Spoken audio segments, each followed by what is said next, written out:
Well, good afternoon, ladies and gentlemen, and thanks for coming here for us to spend a few minutes talking to you.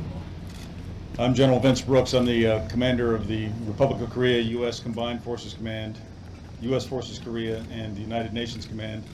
And it's really a great honor to be joined today by a team of leaders who are great teammates and who are strategically very important to the ROK-U.S. alliance, beginning with 4-star Admiral Harry Harris, the commander of all U.S. forces in the Indo-Asia-Pacific region. Next to him, General John Hyten, the U.S. Air Force 4-star general, commanding U.S. Strategic Command and all of our strategic assets and capabilities in the United States. Next to him, Air Force Lieutenant General 3-star Sam Greaves, the director of the Missile Defense Agency in the United States of America.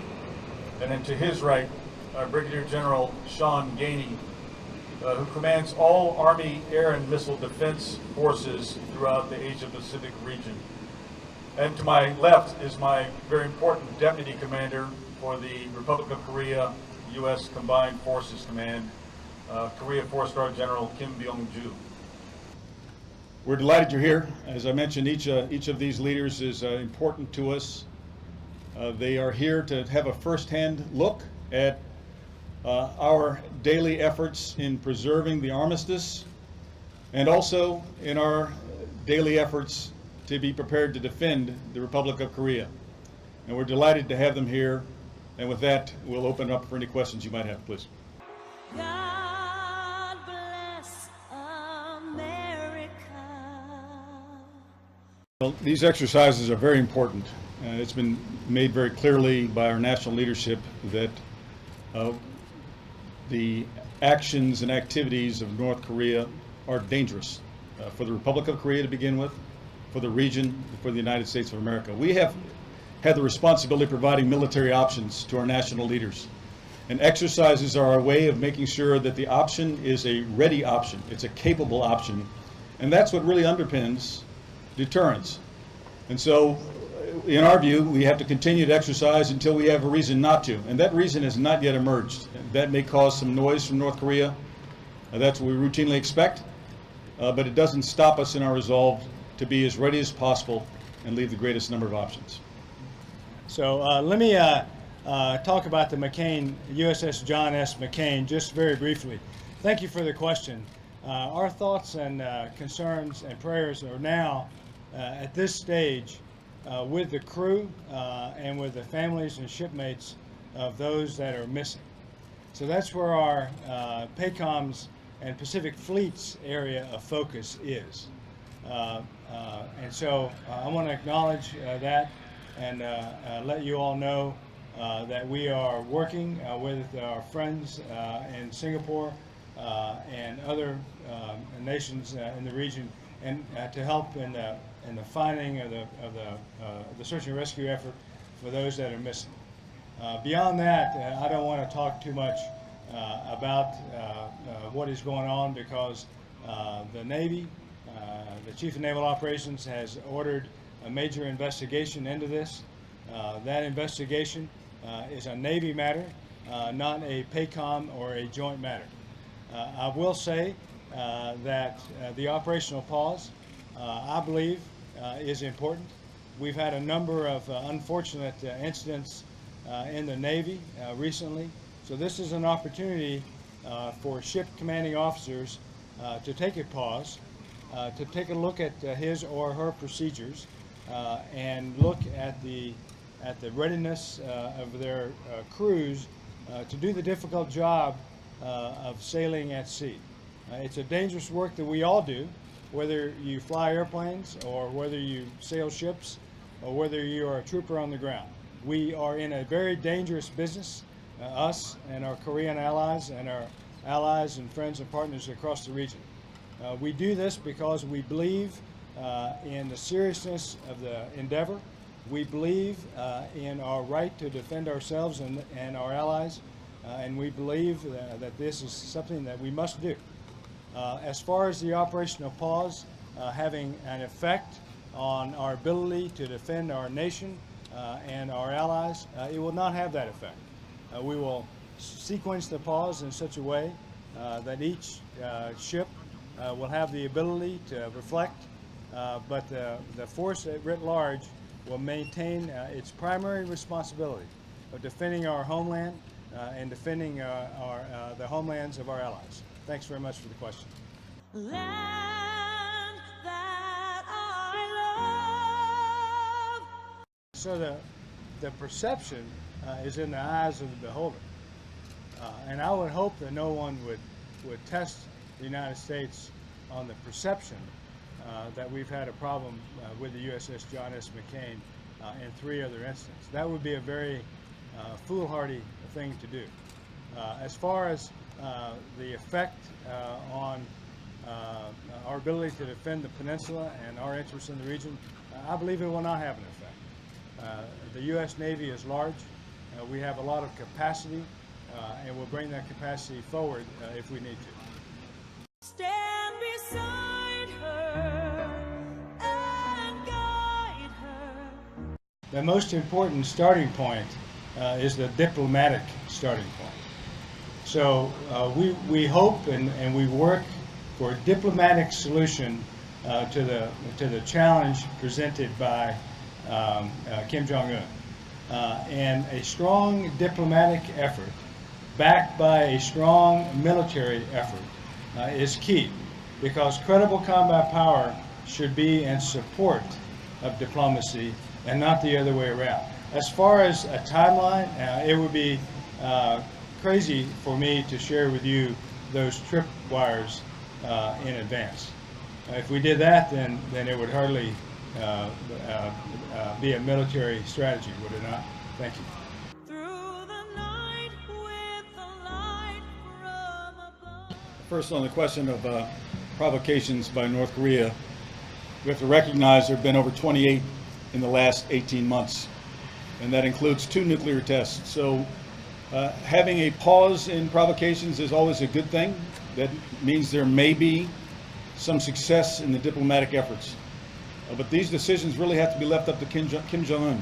In the meantime, we're going to exercise because we need to be ready. We're a professional force.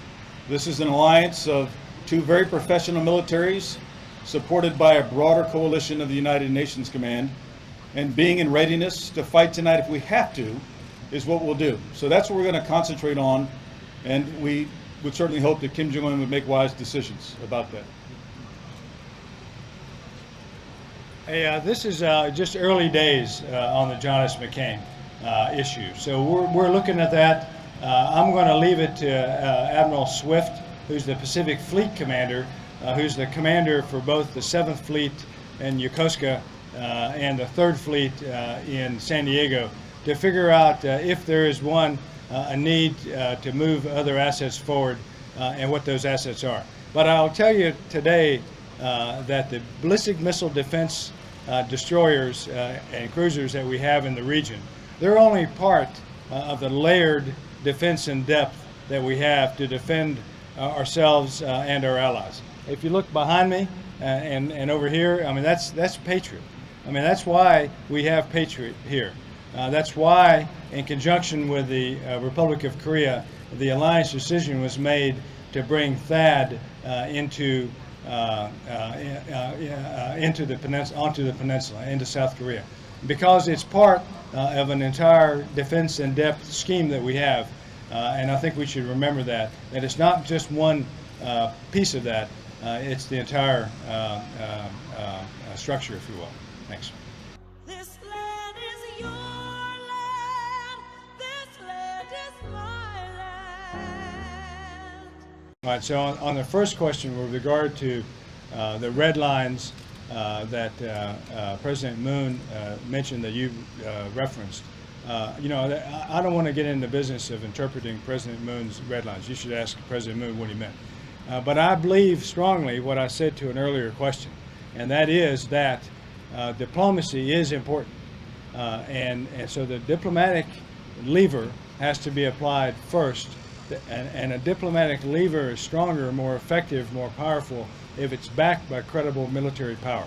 And that is what the Republic of Korea-U.S. alliance represents. It represents a very strong military backup to our diplomats who should take the front line in my estimation. So that's how I view that. Thank you. So I've never heard it called the Atchison line before, but I assume you're talking about Secretary of State Dean Acheson's statement back in the 1950s that caused a misinterpretation by the Soviet Union. Is that what you're referring to? And so what you need to understand about the world situation in 2017 is it's completely different than it was in the 1950s.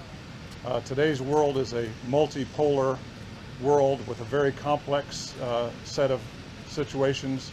We have a very good alliance here in Korea that is different. Back in the 1950s, it was the United States versus the Soviet Union, and words had to be very carefully chosen, and Secretary Acheson chose some words that caused a bad reaction on the part of the Soviet Union. Words matter, but in this situation, it's a much more complicated environment because you have our alliance with the Koreans, you have the North Koreans, you have the Chinese, you have the Russians, you have everybody that plays in that world. Multiple nations have nuclear weapons now, so you have to still be very careful with the words that you choose. And our nuclear capabilities are the foundation. They're the backstop of our collective defense here in Korea. But nonetheless, those capabilities are much more complicated today. So single statements, they reverberate around the world, but it is much different because of all the number of players that exist. This land was made for you and me. As military leaders, we take threats from anyone seriously when they threaten the Republic of Korea or they threaten the homeland of the United States. And we've seen through demonstrated ability that there's a rapidly developing capability in North Korea. They're learning quickly, and they've stated what they're after. So as a military man, I take them at their word and have to be prepared to counter that if possible and to ensure that it doesn't happen in the first place if we can. That's the credible deterrence that we spoke about earlier, while we're giving diplomatic actions and economic actions a chance to be successful. So we take it seriously. And whether they can or not frankly, it's a bit academic. Their expressed intent is what I operate off of and have to be very prepared for here as we defend the Republic. And perhaps General Greaves, the Missile Defense Agency Director, would like to comment as well. Yes, good afternoon. As General Brooks has just stated, and as we may have seen in the press, that ability to miniaturize and place on top of an ICBM in the Missile Defense Agency, we're taking it extremely, extremely seriously. Our job is to take the intelligence, take the requests of our operational commanders, and design, build, test, verify, both with software, harboring the loop, and flight test, our ability to mitigate and counter those threats.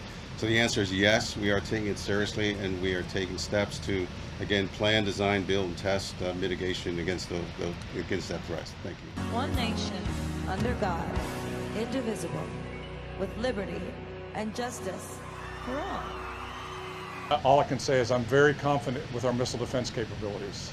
Our missile defense capabilities that are deployed both in Alaska and in California have the ability to intercept any threat against the United States.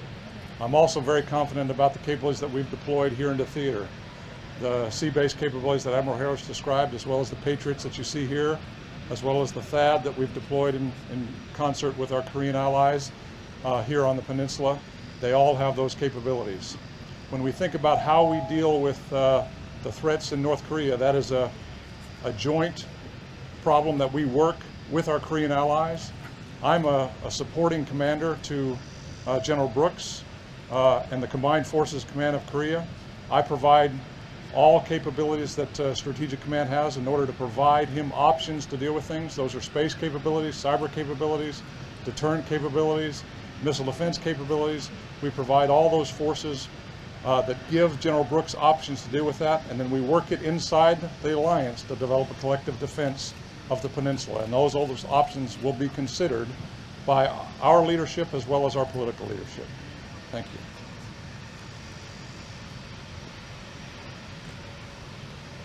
Hey, look at I don't know what more to add to what General Hyten said, but I'll simply say that I have complete confidence in the capability of the weapon systems that we've developed to defend our own homeland and that of Korea. In talking about THAAD, for example, we have had 15 tests of THAAD. We've had 15 successes. I mean, that's, you know, I'm not a mathematician, but that's almost like 100%. So I'm confident in our ability to destroy any missiles that come into our defended area, which is important. If it's not going to be in our defended area, then why waste an asset to shoot it down? Thank you. Just one more point to add.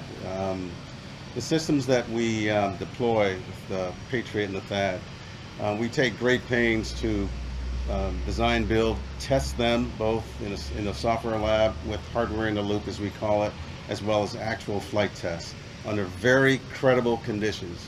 These tests are not staged. You may have heard that in the press. We have operational testers within the Department of Defense that help craft those tests, set the metrics, and assess how well we've done against the threat that we're testing against. So from beginning to end, these tests are credible, they're robust, and they've visibly demonstrated our ability to defend the area we've been assigned to, and the operational commanders have assigned. Thank you. This land was made for you and me. First, it's good news that the people of Seoul can live in relative peace. And I say relative because there's a threat to their north, and you've alluded to that threat. And we have a leader up there who is threatening South Korea and threatening beyond South Korea. With every day that passes, the threats grow larger. Among the threats are the things you talked about. Long-range artillery that can, in fact, fire and reach Seoul. If the people of South Korea believe that North Korea won't do it, we want them to also feel confident that North Korea won't do a firing of long-range missiles either. The consequences are severe on both sides, obviously. The threat to the civilian population here in Seoul, Korea, and beyond, very dangerous and deadly. And the threat and the response that would come in exchange for that to North Korea should be what gives them pause. We cannot defend against everything, and no military man would ever tell you that they're invulnerable. So what we have to think about is layers of defense and layers of protection. In the meantime, trying to make sure that these diplomatic actions, these economic actions, and that strong military foundation keep him from making the decision in the first place. And that's really what we have to concentrate on.